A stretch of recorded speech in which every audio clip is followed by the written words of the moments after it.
যাদের মা নাই তারা জানে মা না থাকার কি জ্বালা। যাদের বাবা নাই তারা জানে বাবা না থাকার কি জ্বালা। এখন ঘরে ঝগড়া করে, এখন ভাল লাগে না আব্বা আম্মা, এখন আব্বা এই ভুল ধরে, আম্মা এইটা বলে, এখন অনেক অসহ্য লাগে।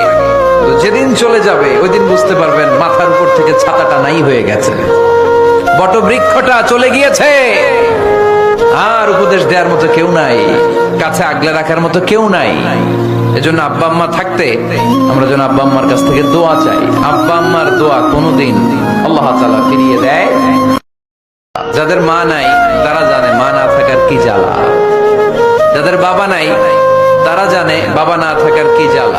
এখন ঘরে ঝগড়া করে, এখন ভাল লাগে না আব্বা আম্মা, এখন আব্বা এই ভুল ধরে, আম্মা এইটা বলে, এখন অনেক অসহ্য লাগে।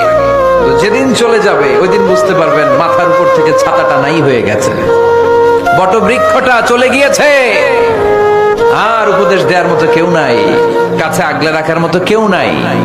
এজন্য আব্বা আম্মা থাকতে আমরা যেন আব্বা আম্মার কাছ থেকে দোয়া চাই। আব্বা আম্মার দোয়া কোনোদিন আল্লাহ তাআলা ফিরিয়ে দেয়। যাদের মা নাই তারা জানে মা না থাকার কি জ্বালা। যাদের বাবা নাই তারা জানে বাবা না থাকার কি জ্বালা। এখন ঘরে ঝগড়া করে, এখন ভাল লাগে না আব্বা আম্মা, এখন আব্বা এই ভুল ধরে, আম্মা এইটা বলে, এখন অনেক অসহ্য লাগে। তো যেদিন চলে যাবে ওই দিন বুঝতে পারবেন মাথার উপর থেকে ছাতাটা নাই হয়ে গেছে, বটবৃক্ষটা চলে গিয়েছে, আর উপদেশ দেওয়ার মতো কেউ নাই, কাছে আগলে রাখার মতো কেউ নাই। এজন্য আব্বা আম্মা থাকতে আমরা যেন আব্বা আম্মার কাছ থেকে দোয়া চাই। আব্বা আম্মার দোয়া কোনোদিন আল্লাহ তাআলা ফিরিয়ে দেয়।